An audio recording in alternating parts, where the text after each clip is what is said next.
in week 0 in Dublin, Ireland, Iowa State versus Kansas State. For me, this has been a highly anticipated matchup because I think both of these teams are capable of winning the Big 12. Not saying much because it's the Big 12.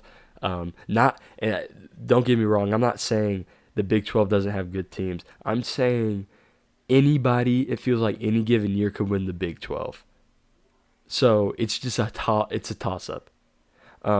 So that comment wasn't on quality of team. It was quality of conference, really, how deep the conference is. A lot of fun watching that conference.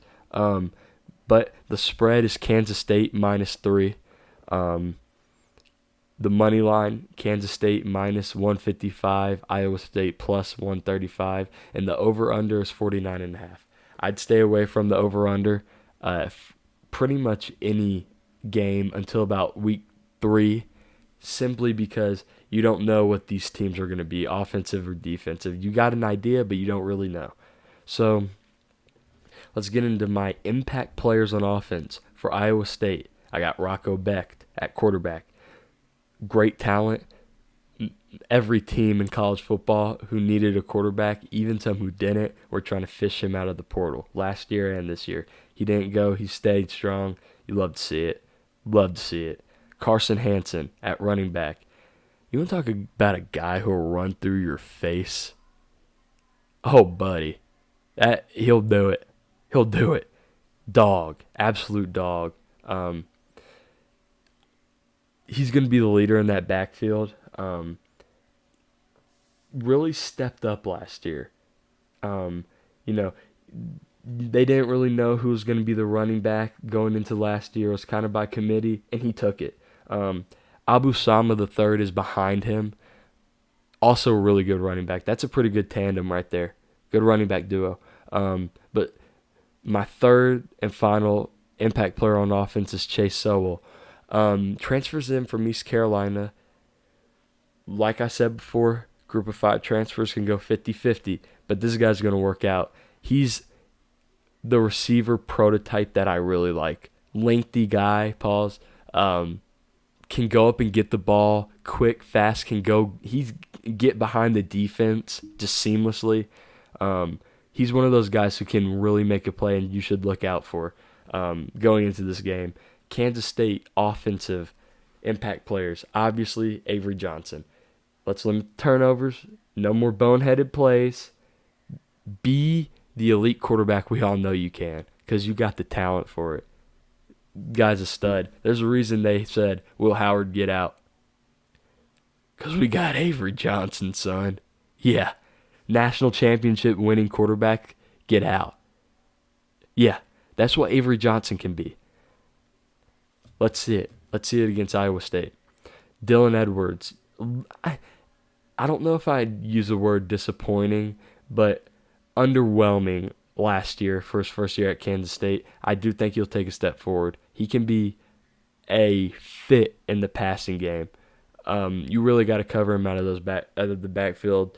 I think if I was, obviously, I'm not a DC, and Iowa State's got this handled. But as fans, I want you to watch and see the number of QB draws that Avery Johnson is able to get through seamlessly, simply because you motion Dylan Edwards out, linebackers got to fly with them. Strong has got to fly with them. Someone's flying out with them. That creates a really big mismatch in the box. Can be something to look at. But I see Dylan Edwards taking a step forward this year.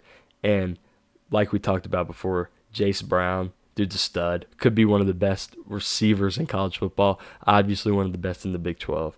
Not much to say about him. Just dog.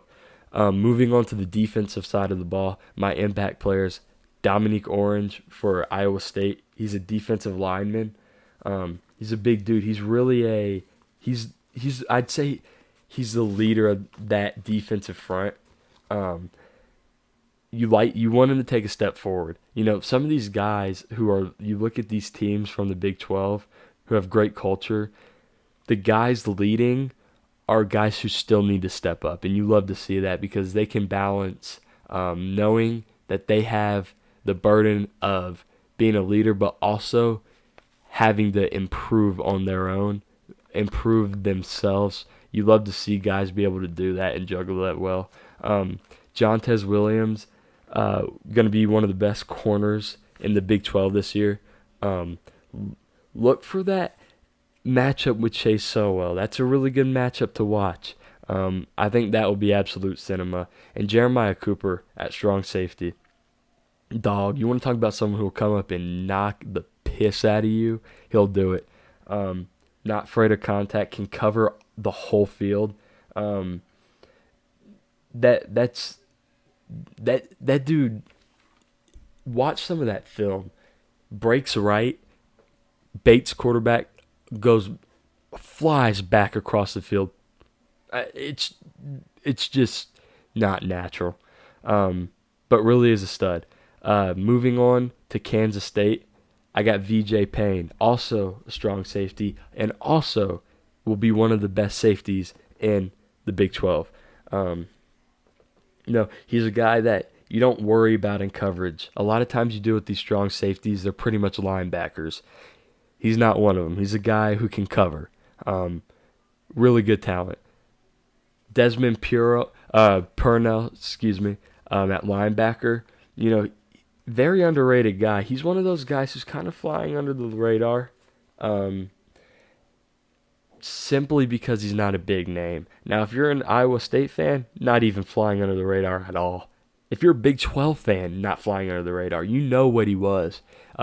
He was a stud last year, but sadly for the nation, a lot of people don't pay attention much to Big 12 football. Start doing it, please. It's so much fun. But Desmond Purnell, stud at linebacker, and Austin Romaine. Now this guy, it could be flying under the radar even for Kansas State fans. Dude looking to make a step forward. If him and Desmond Purnell play well together, that's one of the best linebacking groups in the Big 12, 100%. And when you think about Big 12 football, you think smash mouth, run the ball, line it up, and run it. And I love it. And that's what that running or that linebacking duo can stop it. I love it. I just can't get enough of Big 12 football. My goodness, that's contact. That's warming the hearts of old school football fans. All right, let's get into my pick. I wrestled back and forth here, but as you could probably tell by my preseason top 25 rating, I think Kansas State wins this game, not by much, by possession. If it's me, I would not bet on this game. Stay away from it. Because I can easily see Iowa State covering the spread and this being a 1-point game, or I can see Kansas State backdoor cover off a Avery Johnson bootleg, something like that. But I think Kansas State wins by a possession or less, and here's why. I think both teams are experienced for the most part, but I think Kansas State has a little more talent. I don't not think Iowa State has talent because I think they are really talented, but I think when it comes to Kansas State, they got a little more athleticism. I think they're more star-powered. That star power and athleticism, I think, is going to pull them through.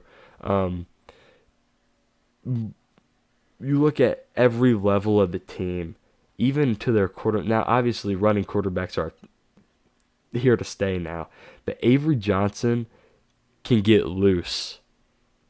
And trying to put up with him and Dylan Edwards in the run game, and then adding the fact that Dylan Edwards is a stud in the passing game too, it's too much to cover. I believe Kansas State's young guys, their unprovens, really step up. I think they make a difference in this game, just because I believe in that coaching staff and I believe in that culture. Those two sophomore corners, I think, step up and make some big plays here. That's why I got Kansas State winning by at least by possession, maybe even less.